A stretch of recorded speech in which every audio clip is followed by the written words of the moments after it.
Hello, this is Mick Williams, and I'm going to take you through using Secure Shell to secure a connection in support of VNC so we can have remote access and remote control of a device. So I've got a laptop here on the right hand side which is out over the internet, and that's going to first of all establish a secure connection into the home network.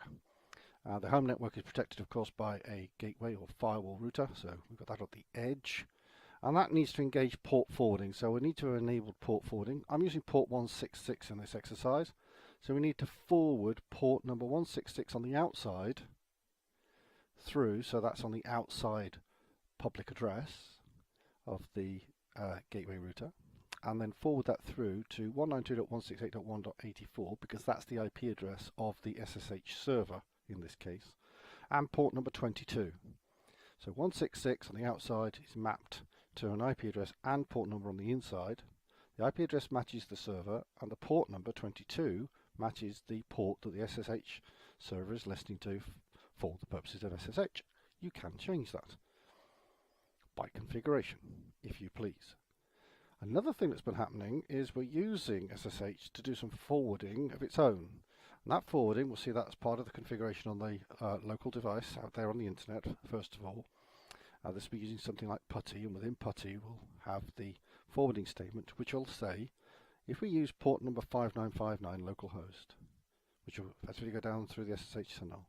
When it gets to the other end of the tunnel, we want to forward that out of the device towards device 192.168.1.253, and we can see that that in fact is the VNC server on the left hand side. 5901, well 5901 is the port that this is going to be listening to. It can actually listen to many ports, but it's going to be listening to for an active VNC session, and that again is by configuration. We have to tell it to do that and set credentials and all the rest of it as per VNC. So there's some SSH credentials to set, there's some VNC stuff to do as well as port forwarding and some other forwarding that takes place within SSH configuration. Now we'll go through all of that sort of step by step, stage by stage, and by the time we've finished we should be able to remotely connect all the way through to a server.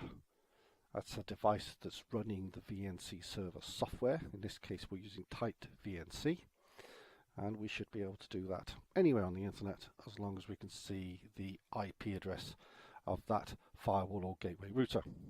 Now of course that IP address may not be a fixed IP address, in which case you've probably got something like dynamic DNS, DNS running out here. So there's a use of a name is usually the case, so we'll use something of a name, as we can see step 1 here, www.home.domain, of course it's not mine, but whatever yours is, from your DNS server, and then of course we're using that 166 which references the port for this particular example. So that's what we're going to do. So let's crack on and see what we've got already.